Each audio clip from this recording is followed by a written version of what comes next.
بسم الله الرحمن الرحيم.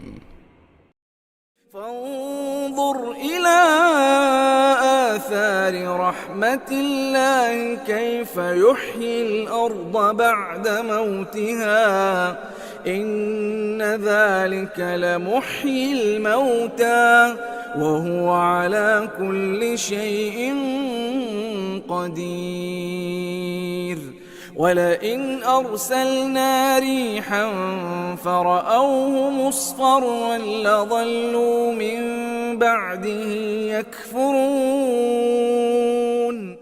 السلام عليكم ورحمة الله وبركاته. ഖുർആൻ പദം 1391 ദിവസത്തിലേക്ക് എല്ലാവരെയും ഹാർദമായി സ്വാഗതം ചെയ്യുന്നു. വിശുദ്ധ ഖുർആനിലെ 30-ാമത്തെ അധ്യായമായ സൂറത്തുർ റൂമിലെ 50-51 ആയത്തുകളാണ് ഇന്ന് പഠന വിധേയമാക്കുന്നത്.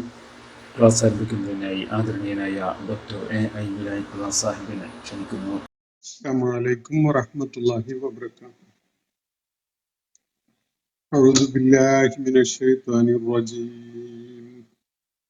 ബിസ്മില്ലാഹിർ റഹ്മാനിർ റഹീം.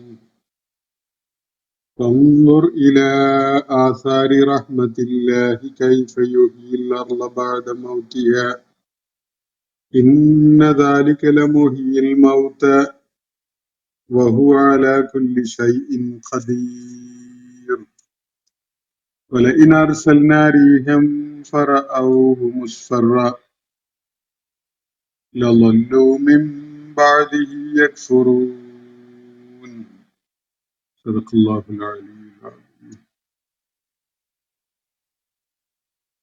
സൂറത്തുർ റൂമിലെ 50-51 ആയത്തുകളാണ് ഞാൻ നിങ്ങളെ കേൾപ്പിച്ചിട്ടുള്ളത്.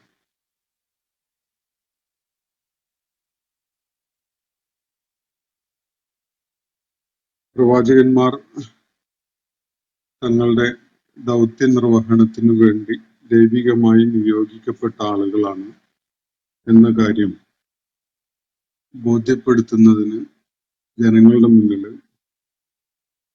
ദൈവിക ദൃഷ്ടാന്തങ്ങൾ അവതരിപ്പിക്കാറുണ്ട്.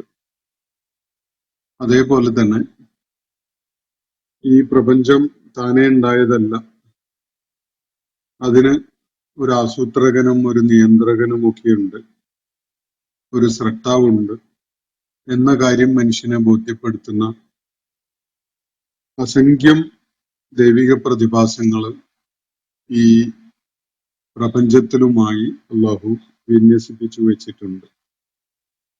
ഈ കാര്യങ്ങൾ ചൂണ്ടിക്കാണിച്ചുകൊണ്ട്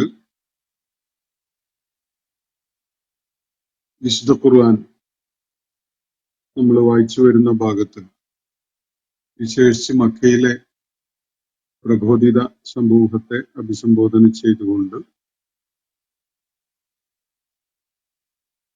അതിന്റെ അടിസ്ഥാന ആശയം മുന്നോട്ട് വെക്കുകയാണ്. അള്ളാഹുവിന്റെ ഏകത്വവും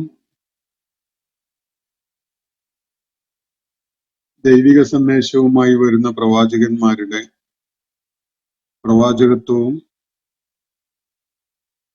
അതുപോലെ മരണശേഷം എല്ലാവരും അള്ളാഹുവിന്റെ മുന്നിൽ സന്നിഹിതരായിക്കൊണ്ട് അവരുടെ കർമ്മങ്ങളെക്കുറിച്ച്,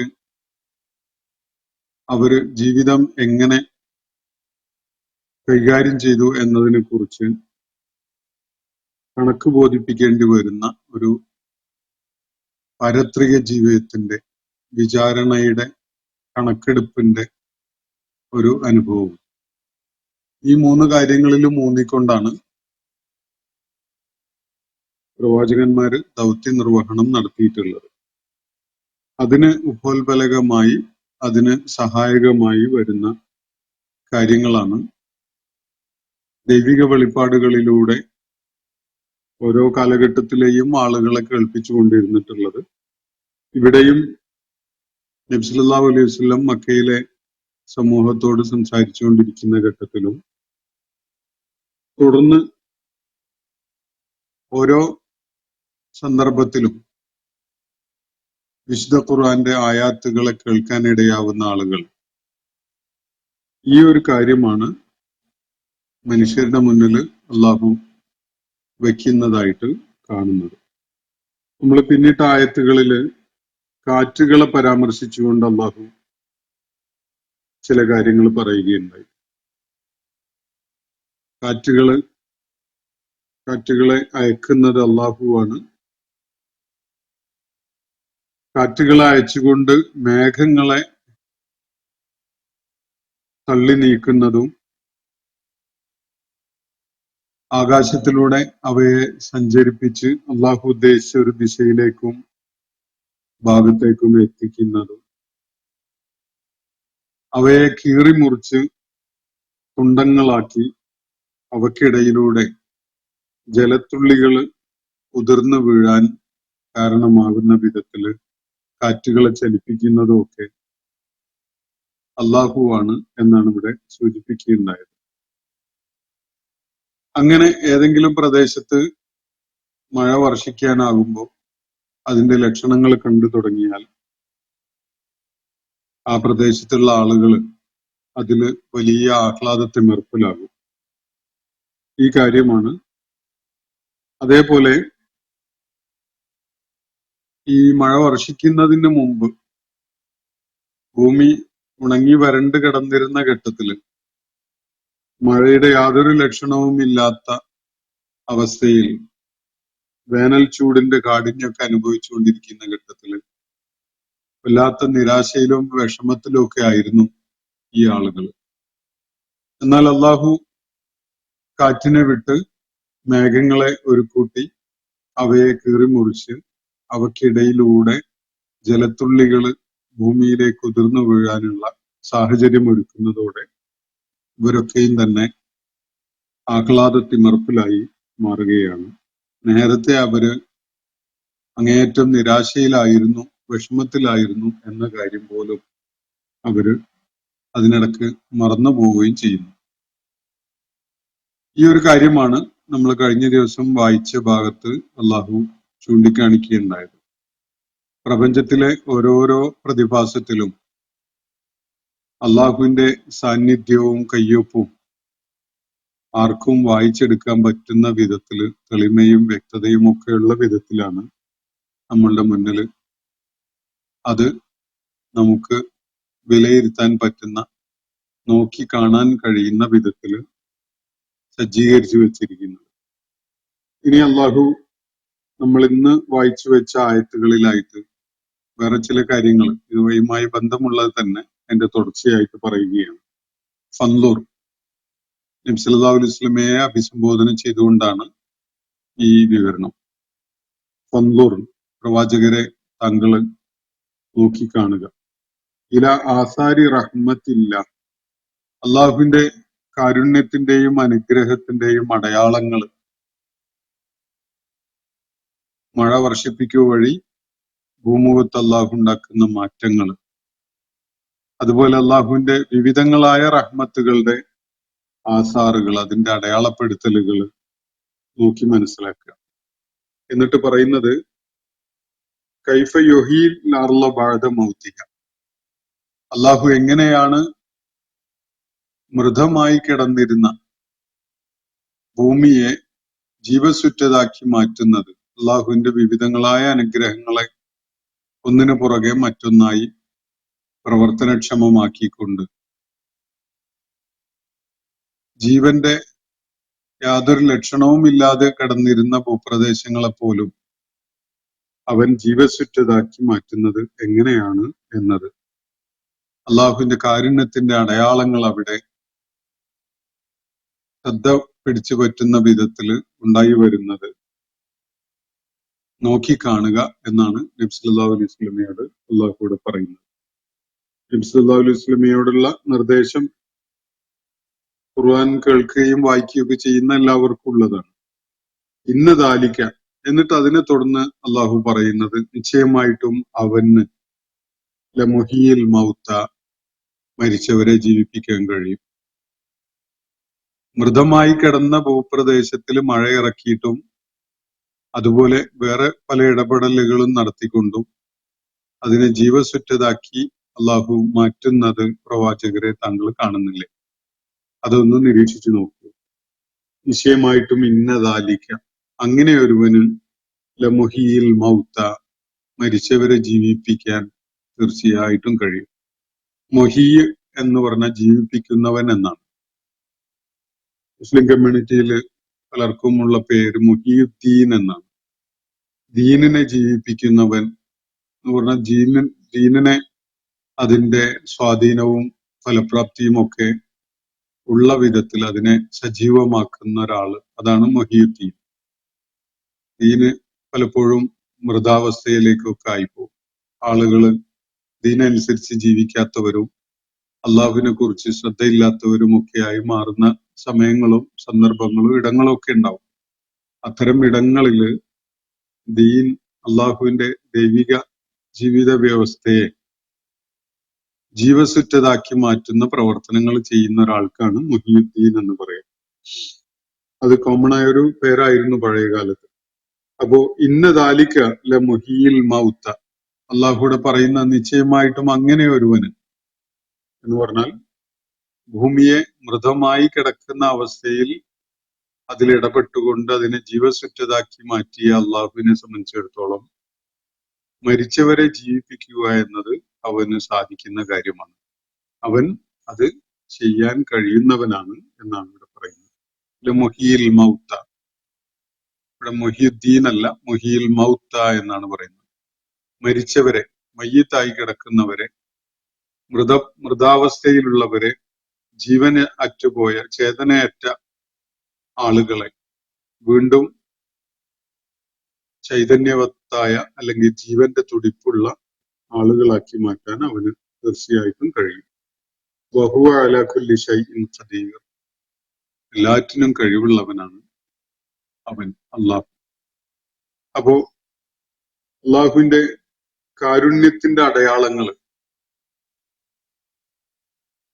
മഴ വർഷിപ്പിക്കുന്നതിലൂടെ പ്രകടമാവുന്ന അള്ളാഹുവിന്റെ റഹ്മത്തിന്റെ അടയാളങ്ങൾ നോക്കി കണ്ടുകൊണ്ട് എങ്ങനെയാണ് അള്ളാഹു മൃതമായ ഭൂപ്രദേശത്തെ, ജീവന്റെ തുടിപ്പില്ലാത്ത ഭൂപ്രദേശത്തെ ജീവസുറ്റതാക്കി മാറ്റുന്നത് എന്നത് നോക്കി കണ്ട് മനസ്സിലാക്കുക. അങ്ങനെ ഒരുവന് തീർച്ചയായിട്ടും മരിച്ചവരെ ജീവിപ്പിക്കാൻ കഴിയും. ഇതാണ് ഖുർആൻ പറയുന്ന വളരെ പ്രധാനപ്പെട്ട ഒരു കാര്യം. വഹുവ അലാ കുല്ലി ശൈഇൻ ഖദീർ, എല്ലാറ്റിനും കഴിവുള്ളവനാണ് തീർച്ചയായിട്ടും അള്ളാഹു. അതിനോട് ചേർത്ത് പറയുകയാണ് ഇവിടെ ഒരു പ്രത്യേക കാര്യം. മരണാനന്തര ജീവിതത്തെ അവിശ്വസിക്കുന്ന അങ്ങനെ ഒരു സംഗതി ഇല്ല. നമ്മുടെ ജീവിതം ഇവിടുത്തെ ഒരു ജീവിതം തന്നെ ഉള്ളൂ, അങ്ങനെ ഒരു ജീവിതം മാത്രമാണുള്ളത് എന്ന് പറഞ്ഞുകൊണ്ടിരുന്ന ജാഹിലിയ സമൂഹം, ആഖിറത്തിനെ നിഷേധിച്ചിരുന്ന ആളുകൾ, അവരുടെ ആഗ്രഹാഭിലാഷങ്ങളൊക്കെ തന്നെയും ഈ ഐഹിക ജീവിതവുമായി ബന്ധപ്പെട്ടുകൊണ്ട് മാത്രമുള്ളതായിരുന്നു. അതുകൊണ്ട് ഐഹിക ജീവിതത്തിലെ പ്രയാസങ്ങൾ നീക്കി കിട്ടാനും അതുപോലെ ഐശ്വര്യപൂർണമാക്കി ജീവിതത്തെ മാറ്റാനും ഒക്കെ അവര് എന്ത് ശ്രമം നടത്തിക്കൊണ്ടും അത് ദൈവേതരന്മാരായ പലരെയും കൂട്ടുപിടിച്ചുകൊണ്ടും സഹായം തേടിക്കൊണ്ടും ഒക്കെ ശ്രമിക്കുക എന്നതായിരുന്നു. കാരണം അവരുടെ മനസ്സിൽ അതിനപ്പുറത്തേക്കൊരു ജീവിതത്തെ കുറിച്ചുള്ള സങ്കല്പമില്ല. അവരെ അത് ഉൾക്കൊള്ളാൻ സന്നദ്ധരുമായിരുന്നില്ല.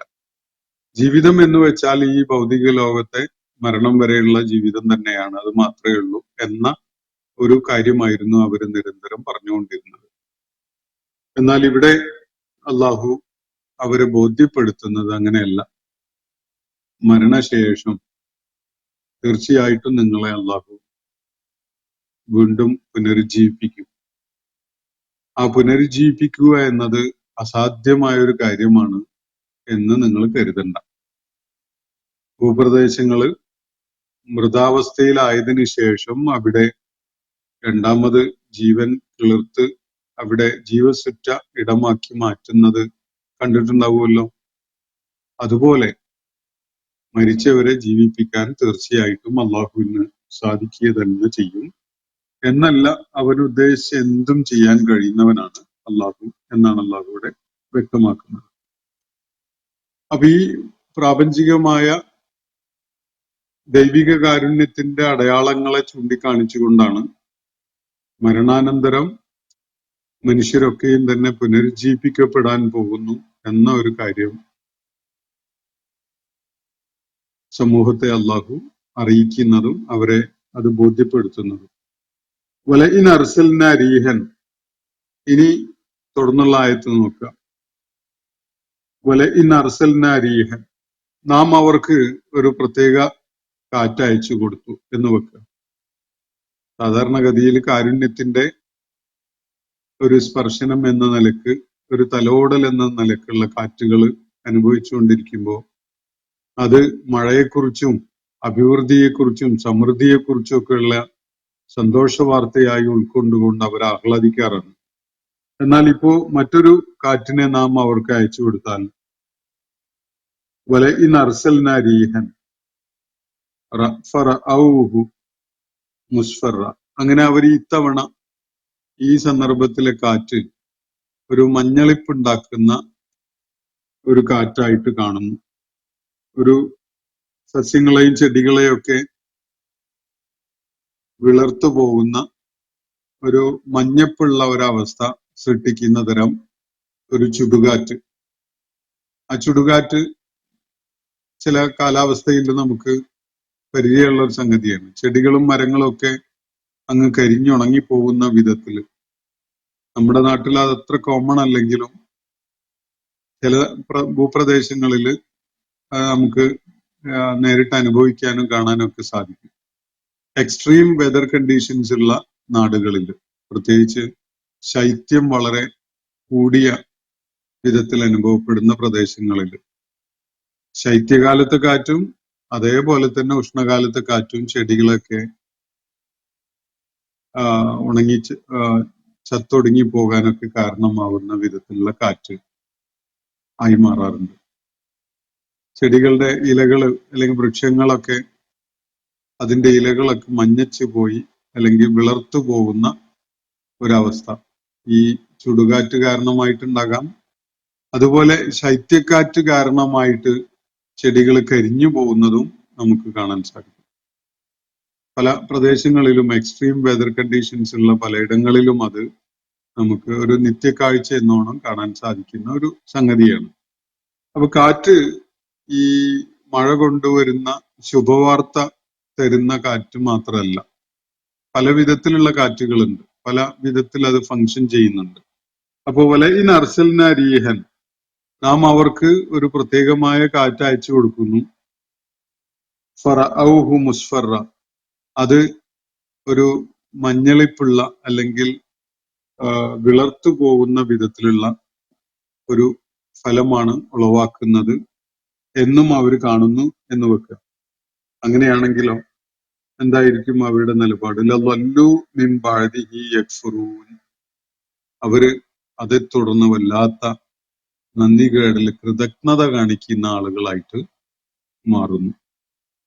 കാറ്റ് കാരണമായി കൃഷി നശിക്കുകയോ ഉണങ്ങിപ്പോവുകയോ അത് മഞ്ഞളിപ്പുള്ളതോ അല്ലെങ്കിൽ വിളർത്തതോ ഒക്കെ ആയി മാറുകയോ ചെയ്യുന്ന ഒരു അനുഭവം ഉണ്ടാവുമ്പോൾ, നേരത്തെ കാറ്റ് റഹ്മത്തിന്റെ അടയാളപ്പെടുത്തലുകൾ ഉണ്ടാക്കിയപ്പോ എല്ലാവരും ആഹ്ലാദിച്ചിട്ടുണ്ട്. എന്നാൽ ഇപ്പോ കാറ്റ് കാരണമായി ചെടികളും മരങ്ങളും ഒക്കെ വിളർത്തു പോവുകയോ മഞ്ഞളിപ്പുള്ളതായി മാറുകയോ ചെയ്യുമ്പോൾ അവര് നന്ദികേട് കാണിക്കുന്നവരായി, കൃതജ്ഞത പ്രകടിപ്പിക്കുന്നവരായി അള്ളാഹുവിനെ ശപിക്കുന്ന നിലപാടിലേക്കൊക്കെ പോകുന്നത് കാണാൻ സാധിക്കും. നേരത്തെ അവർക്ക് അനുഗ്രഹമായിട്ട് കാറ്റ് വന്നപ്പോ സന്തോഷാഹ്ലാദത്തില് അവര് വളരെ തുള്ളിച്ചാടുന്ന ആളുകളായി മാറി എന്നതല്ലാതെ അള്ളാഹുവിനോട് കൃതജ്ഞത കാണിക്കാൻ അവര് സന്നദ്ധരായിട്ടുണ്ടായിരുന്നില്ല. ഇപ്പോ കാറ്റ് ദ്രോഹകരമായി ബാധിക്കുമ്പോൾ അവര് നന്ദികേട് പ്രകടമായി തന്നെ കാണിക്കുന്നു. അതുപോലെ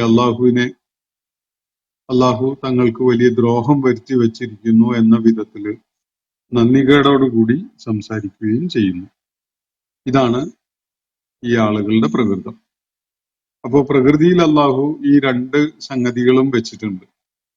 അള്ളാഹുവിന്റെ അനുഗ്രഹങ്ങളുടെ പേരിൽ അവയുടെ അടയാളങ്ങൾ കാണാനിടയാകുമ്പോൾ അതിന്റെ പേരിൽ അള്ളാഹുവിനോട് ശുക്ർ കാണിക്കുകയും കൃതജ്ഞതയോടുകൂടി അവനെ സ്മരിക്കുകയും ചെയ്യുക എന്നതിനുള്ള ഒരുപാട് സാധ്യതകളുണ്ട്.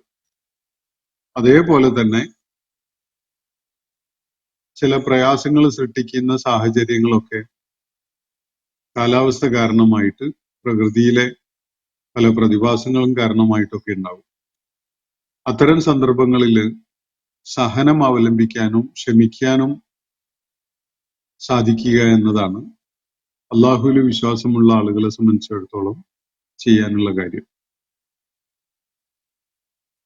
വരൾച്ച ഉണ്ടാകും, അതുപോലെ നല്ല മഴ ലഭിക്കുന്ന അവസ്ഥ ഉണ്ടാകും. കാലാവസ്ഥയുടെ തീഷ്ണത കാരണമായിട്ട് ജീവിതം വളരെ ദുസ്സഹമാവുന്ന സാഹചര്യമൊക്കെ ഉണ്ടാകാം. മഴ കാരണമായിട്ടുണ്ടാവാം, വരൾച്ച കാരണമായിട്ടും ഉണ്ടാവാം. ഈ ഘട്ടങ്ങളിലൊക്കെ അള്ളാഹുവിനെ ഉൾക്കൊള്ളുന്ന, അള്ളാഹുവിനെ തിരിച്ചറിയുന്ന ആളുകൾ എടുക്കുന്ന നിലപാടുകൾ മറ്റുള്ളവരിൽ നിന്ന് തീർച്ചയായിട്ടും വ്യത്യസ്തമായിരിക്കും. അനുഗ്രഹങ്ങളുടെ പേരിൽ അള്ളാഹുവിനോട് കൃതജ്ഞത കാണിക്കുകയും പ്രയാസങ്ങളുള്ള സാഹചര്യങ്ങൾ ഉണ്ടാവുമ്പോൾ സഹനം അവലംബിക്കുകയും ചെയ്യുക എന്നതാണ് വിശ്വാസികളെ സംബന്ധിച്ചിടത്തോളം പിന്തുടരേണ്ട ഒരു സമീപനം അല്ലെങ്കിൽ ഒരു രീതി എന്നത് വിശുദ്ധ ഖുർആൻ നമ്മെ പഠിപ്പിക്കുന്നുണ്ട്. അപ്പോ ഈ പ്രതിഭാസങ്ങളെ, ഈ പ്രാപഞ്ചിക പ്രതിഭാസങ്ങളെ അള്ളാഹുവിടെ ചൂണ്ടിക്കാണിക്കുന്നത് പ്രവാചകൻ മുന്നോട്ട് വെക്കുന്ന ജീവിത ദർശനം സത്യമാണ് എന്നത് ഈ പ്രബോധിത സമൂഹത്തെ ബോധ്യപ്പെടുത്താൻ വേണ്ടിയാണ്. ആ നിലക്കാണ് പ്രകൃതിയുമായി ബന്ധപ്പെട്ട പ്രാപഞ്ചിക പ്രതിഭാസങ്ങളിൽ ചിലതൊക്കെ അള്ളാഹു നമ്മുടെ ശ്രദ്ധയിലേക്ക് ഇവിടെ കൊണ്ടുവന്നിട്ടുള്ളത്. ഇന്നത്തെ സെഷൻ ഞാനിവിടെ ഈ 2 ആയത്തുകളുടെ വിശദീകരണത്തോടുകൂടി അവസാനിപ്പിക്കുകയാണ്. ചില അവശേഷിക്കുന്ന ചോദ്യങ്ങൾ നിങ്ങളെ കേൾപ്പിക്കാം. അവയോടുള്ള പ്രതികരണങ്ങളും അതിനെ തുടർന്ന് നടത്താമെന്നാണ് വിചാരിക്കുന്നത്. ഒരു ചോദ്യം ഇബ്രാഹിം എന്നൊരു സുഹൃത്ത് അയച്ചിട്ടുള്ളതാണ്. ഇന്നത്തെ അത് 21-ാം തീയതിയുള്ള ക്ലാസ്സിനെ പരാമർശിച്ചുകൊണ്ടാണ്. ക്ലാസ്സിലെ വിവരണത്തിലെ ഇതേ പോയിന്റുകൾ വെച്ചുകൊണ്ട് ചില ഹൈന്ദവ സുഹൃത്തുക്കൾ അവരുടെ ജാതി വ്യവസ്ഥയെ ന്യായീകരിക്കുന്നത് ശ്രദ്ധയിൽപ്പെട്ടിട്ടുണ്ട്. ചാതുർവർണ്ണയവും ജാതീയതയും രാജ്യത്തിന്റെയും സമൂഹത്തിന്റെയും പുരോഗതിക്ക് വേണ്ടിയാണെന്ന രീതിയിൽ ഇതിന്റെ രണ്ടിന്റെയും വ്യത്യാസം അവർക്ക് കൂടി മനസ്സിലാവുന്ന രീതിയിലൊന്ന് വിശദീകരിക്കാമോ എന്നാണ് ചോദ്യം. ഇദ്ദേഹം ഇത് ഉന്നയിച്ചിട്ടുള്ളത് സൂറത്തുർ റൂമിലെ വല്ലാഹു യബ്സുത്തു റിസ്ഖ ലിമൻ യശാഉ വയഖ്ദിർ എന്ന ആയത്തിനെ വിശദീകരിച്ചുകൊണ്ട് ഞാൻ സംസാരിച്ചതിനോട് പ്രതികരിച്ചുകൊണ്ടാണ് ഈ ചോദ്യം ഉന്നയിക്കപ്പെട്ടിട്ടുള്ളത് എന്നാണ് ഞാൻ മനസ്സിലാക്കുന്നത്. ആ ആയത്തിന്റെ വിശദീകരണത്തിൽ ഞാൻ പറയുണ്ടായത്, അള്ളാഹു ഭൂമുഖത്ത് ഒരു കാര്യത്തിലും മനുഷ്യർക്കിടയിൽ തുല്യതയോടുകൂടിയല്ല അള്ളാഹു അവന്റെ ഔദാര്യം നൽകിയിട്ടുള്ളത്. കഴിവുകളോ വിഭവങ്ങളോ അതുപോലെ അവസരങ്ങളോ ഒന്നും തന്നെ ഒരു തുല്യതയുള്ള വിധത്തില് എല്ലാവർക്കും ഒരുപോലെ എന്ന നിലക്കല്ല നൽകിയിട്ടുള്ളത്. അങ്ങനെ കഴിവുകളും വിഭവങ്ങളും അവസരങ്ങളും വ്യത്യസ്ത തോതിലും അളവിലും രീതിയിലും ഒക്കെ ആയിട്ട് നൽകിയിരിക്കുന്നതിന് ദൈവികമായ ഒരു താല്പര്യമുണ്ട്. ആ താല്പര്യം എന്താണ് എന്ന് വെച്ചാൽ എല്ലാവരെയും ഒരുപോലെ എല്ലാ അനുഗ്രഹങ്ങളും എല്ലാ കാര്യങ്ങളും അവസരങ്ങളും അതുപോലെ കഴിവുകളും ഒക്കെ ഒരുപോലെയാണ് അള്ളാഹു നൽകിയിട്ടുണ്ടായിരുന്നതെങ്കിൽ ആളുകൾക്കിടയിൽ യാതൊരു പരസ്പര സഹകരണത്തിന്റെയും ആവശ്യം ഇല്ലാതെ വരും. ഒരാൾക്ക് മറ്റൊരാളെ ആശ്രയിക്കേണ്ടി വരുന്ന അവസ്ഥ ഉണ്ടാവില്ല. എല്ലാവരും സ്വാശ്രയരായിട്ട് മാറും. സ്വാശ്രയരായി മാറുക എന്ന് പറഞ്ഞാൽ എല്ലാവരും ദൈവത്തെ പോലെ ആകുക എന്നുള്ളതാണല്ലോ. ഒന്നിനും ആരെയും ആശ്രയിക്കേണ്ടി വരാതിരിക്കുന്ന ഒരവസ്ഥ. ആ അവസ്ഥ വന്നു കഴിഞ്ഞാൽ സ്വാഭാവികമായിട്ടും ആരും ആരെയും ഗൗനിക്കുന്ന അവസ്ഥ ഉണ്ടാവില്ല. അതേ തുടർന്ന് വലിയ കലാപങ്ങളും കുഴപ്പങ്ങളുമാണ് ഉണ്ടാവുക. സഹകരണത്തിനോ പരസ്പരം സഹായിക്കാനോ ഒരാള് മറ്റൊരാളെ ആശ്രയിച്ചുകൊണ്ട് കാര്യങ്ങൾ നിറവേറ്റാനോ എന്നുള്ള ആലോചന ഉണ്ടാവില്ല. അപ്പോ വലിയ കുഴപ്പങ്ങൾ ഉണ്ടാവാൻ അത് മാത്രം മതി കാരണമായിട്ട് എന്നത് അതിന്റെ ഒരു അടിസ്ഥാനപരമായ യുക്തിയാണ്.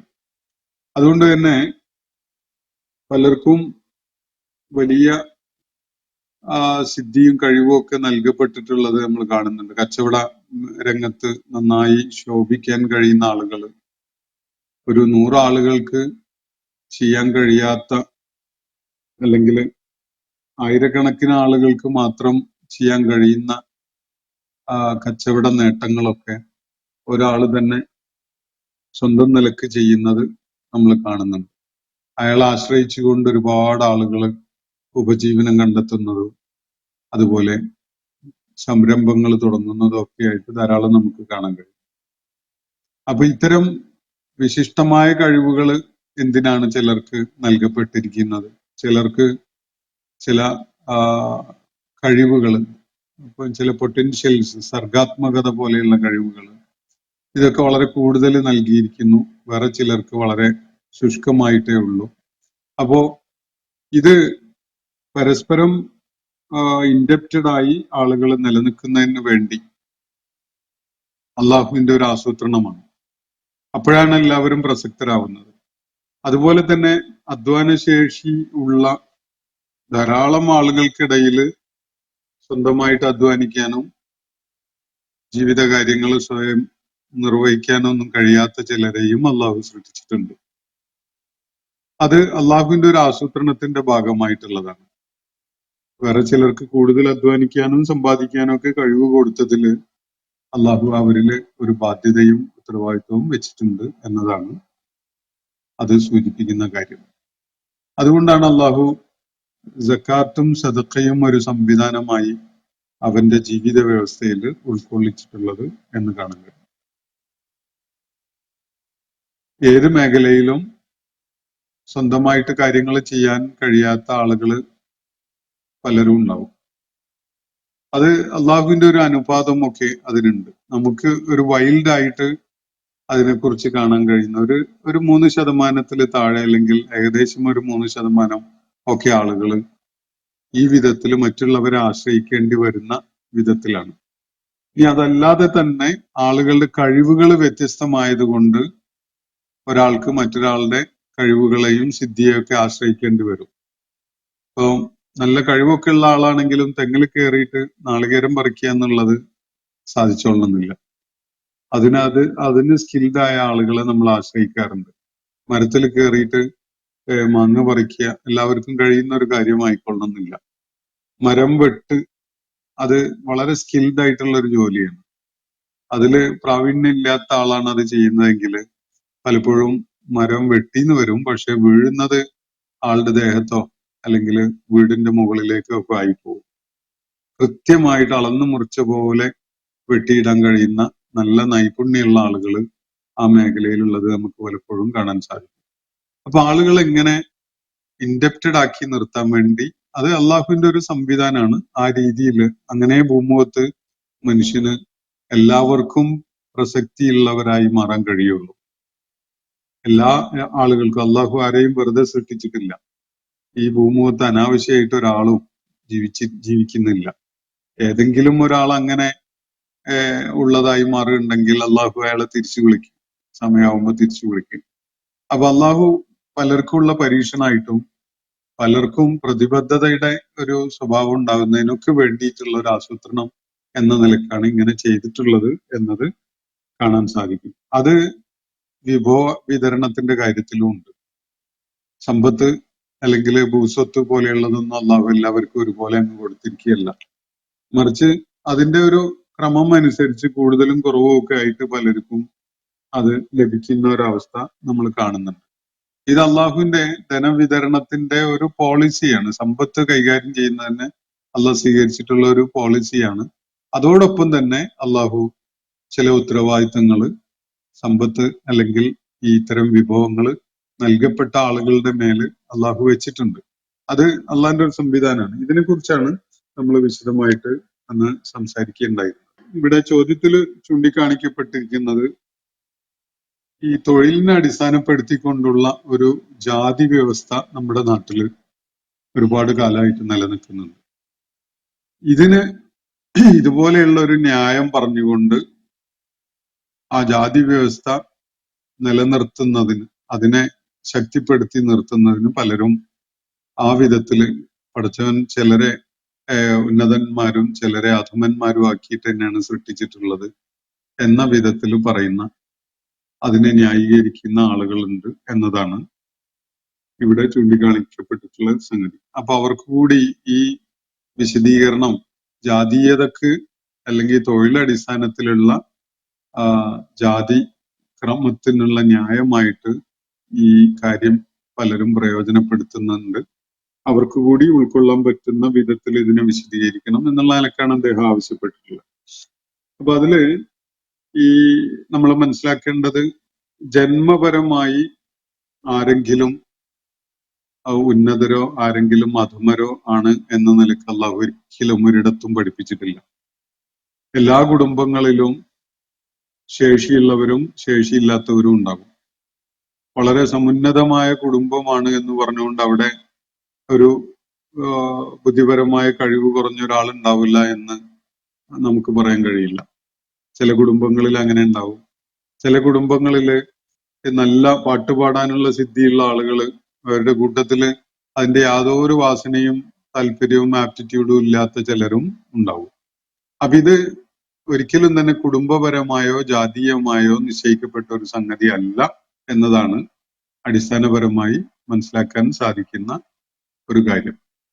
രണ്ടാമത്തത്, സമ്പത്തോ അല്ലെങ്കിൽ വേറെന്തെങ്കിലും കഴിവോ വിഭവങ്ങളോ അള്ളാഹു അധികമായി നൽകിയ ആളുകളെ അതിന്റെ പേരിൽ ഗർവ് കാണിച്ച് ബാക്കിയുള്ളവരെ അടിച്ചൊതുക്കി നിൽക്കാൻ വേണ്ടിയും അതുപോലെ മേധാവിത്വം കാണിക്കാൻ വേണ്ടിയും അല്ല അള്ളാഹു അങ്ങനെ ചെയ്തിട്ടുള്ളത്. മറിച്ച് സമ്പത്ത് അള്ളാഹു നൽകിയിട്ടുള്ള ഒരു ഉത്തരവാദിത്വം കൂടിയായിട്ടാണ് പഠിപ്പിക്കപ്പെട്ടിട്ടുള്ളത്. അതുകൊണ്ട് അതുപോലെ അള്ളാഹു നൽകിയിട്ടുള്ള വേറെ എന്ത് കഴിവാണെങ്കിലും അതൊക്കെയും തന്നെ ഒരു അമാനത്തായിട്ടാണ് അള്ളാഹു ഏൽപ്പിച്ചിട്ടുള്ളത്. വലിയൊരു ഉത്തരവാദിത്തമാണ്.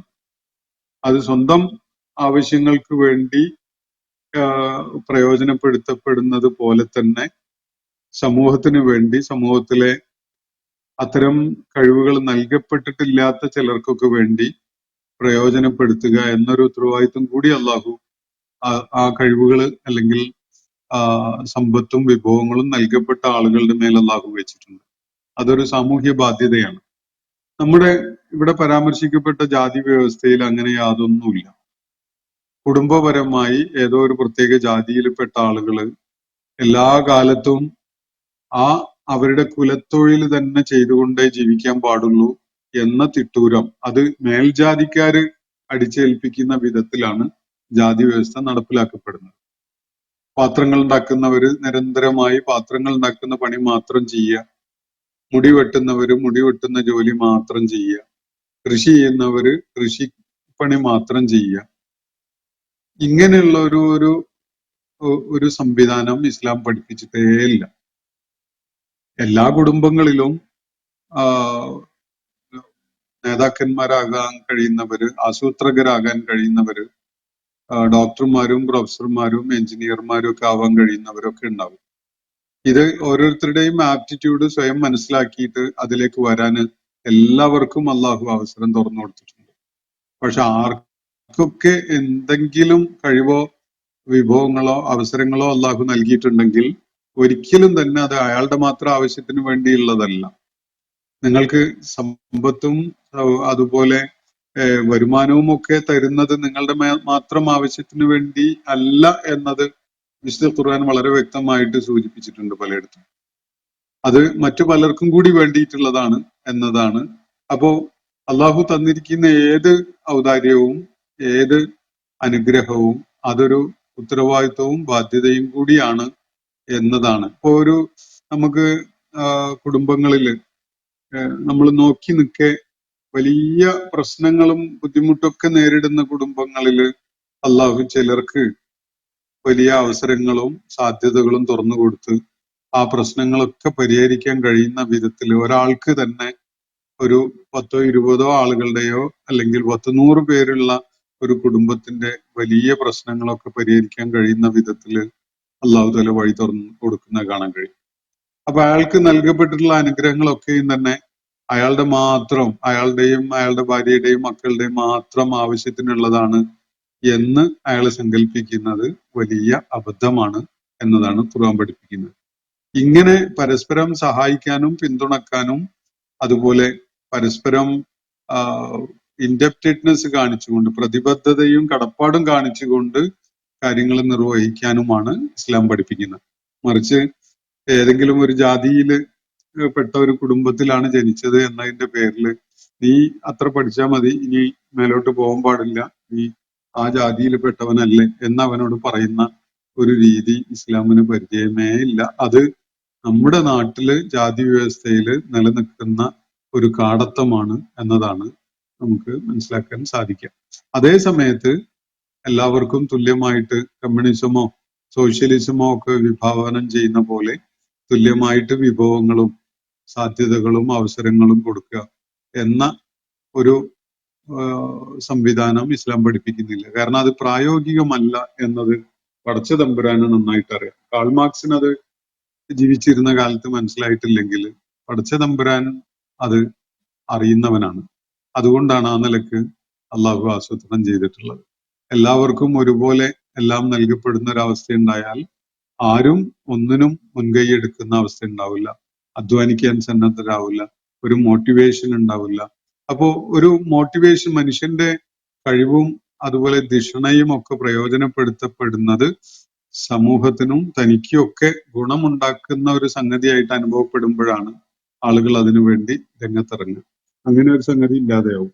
അപ്പോൾ ജാതീയത എന്നത് ഈ തൊഴിലിനെ അടിസ്ഥാനപ്പെടുത്തിക്കൊണ്ടുള്ള ജാതീയത എന്നത് ഈ വിധത്തില് ഒരു ഗുണകാംക്ഷയോടുകൂടിയുള്ളതോ അല്ലെങ്കിൽ മനുഷ്യ സമൂഹത്തിന് എന്തെങ്കിലും നന്മ വരുത്താൻ ആഗ്രഹിച്ചുകൊണ്ടോ ഉള്ള ഒരു സംവിധാനമേ അല്ല. മറിച്ച് അടിച്ചമർത്താനും ചില സമൂഹങ്ങളെ ചവിട്ടിത്തേക്കാനും ഒക്കെ വേണ്ടി കരുതിക്കൂട്ടി ഉണ്ടാക്കിയിട്ടുള്ള ഒരു പദ്ധതിയാണ് എന്നത് കാണാൻ സാധിക്കും. അതോടൊപ്പം തന്നെ അതിന്റെ ജാതി സംവിധാനത്തിലെ ഉയർന്ന ശ്രേണിയിലുള്ള ആളുകൾക്ക് സ്വയം ദിവ്യത്വം നടിച്ചുകൊണ്ടും അഭിനയിച്ചുകൊണ്ടും മറ്റുള്ളവരുടെ മേൽ മേധാവിത്വം സ്ഥാപിച്ചെടുത്തുകൊണ്ട് കഴിയാനും അത് സഹായിക്കുന്നു എന്നത് കാണാൻ സാധിക്കും. ഒരിക്കലും തന്നെ എന്തെങ്കിലും കഴിവോ സ്ഥാനമോ അവസരമോ പദവിയോ അള്ളാഹു നൽകിയത് ആ വിധത്തിൽ മറ്റുള്ളവരെ ഇകഴ്ത്തിക്കെട്ടാനും അടിച്ചമർത്താനും ഒക്കെ പ്രയോജനപ്പെടുത്താൻ പറ്റുന്ന വിധത്തിലല്ല അള്ളാഹു അത് നൽകിയിട്ടുള്ളത്. മറിച്ച് അതൊക്കെയും തന്നെ അള്ളാഹുവിന്റെ മുന്നിൽ കണക്ക് ബോധിപ്പിക്കേണ്ടി വരുന്ന, ചോദ്യം ചെയ്യപ്പെടുന്ന വിഷയമാണ് എന്ന കാര്യം പഠിപ്പിച്ചുകൊണ്ടാണ് ആ വിധത്തില് അത് സംവിധാനിച്ചിട്ടുള്ളത് എന്നതും വളരെ ശ്രദ്ധേയമാണ്. കാര്യങ്ങൾ വ്യക്തമായിട്ടുണ്ടാകുമെന്ന് വിചാരിക്കുന്നു. പിന്നെ ഒരു ചോദ്യം ഇവിടെ ചിന്മയ ഉന്നയിച്ചിരിക്കുന്നതാണ്. ഇസ്ലാമിലെ ധനവിതരണ വ്യവസ്ഥ ഒരു രാജാവിന്റെ സ്വാർത്ഥ താല്പര്യങ്ങൾക്ക് അനുസരിച്ച് ഉണ്ടാക്കപ്പെട്ടതല്ലേ? സക്കാത്തിലൂടെ നിർധനരായ ആളുകളെ മറ്റുള്ളവർ ദൈവഭയം നിമിത്തം സഹായിച്ചാൽ ഭരണകർത്താക്കൾക്ക് അത്തരം വലിയ ഉത്തരവാദിത്വത്തിൽ നിന്നും രക്ഷപ്പെടാം. മനുഷ്യർ മറ്റുള്ളവർക്ക് നൽകുന്നത് പ്രതീക്ഷിച്ച് അടങ്ങി ഒതുങ്ങി കഴിഞ്ഞുകൊള്ളും. ഭരണകർത്താക്കൾക്ക് സുഖമായി കഴിയാം. ഇതാണ് ചിന്മയുടെ നിരീക്ഷണം. വളരെ കൗതുകകരമായ ഒരു ഒബ്സർവേഷൻ ആണിത്. അപൂർവമായിട്ടേ ഇങ്ങനത്തെ നിരീക്ഷണങ്ങൾ കാണാൻ പറ്റാറുള്ളൂ. എന്തായാലും ഇസ്ലാമിലെ ധനവിതരണ സംവിധാനം ഒരു സ്വാർത്ഥനായ രാജാവിന്റെ താല്പര്യങ്ങൾക്ക് വേണ്ടി രൂപകൽപ്പന ചെയ്യപ്പെട്ടതാണ് എന്ന നിലക്കാണ് ഇദ്ദേഹം പറയുന്നത്. ഈ രാജാവ് ആരാണ്, നിങ്ങളെ മനസ്സിൽ കണ്ട രാജാവ് എന്നുള്ളത് കൂടി ഒന്ന് പറഞ്ഞാൽ ഈ കാര്യങ്ങൾ മനസ്സിലാക്കാൻ ഒരുപാട് എളുപ്പമുണ്ടായിരുന്നു.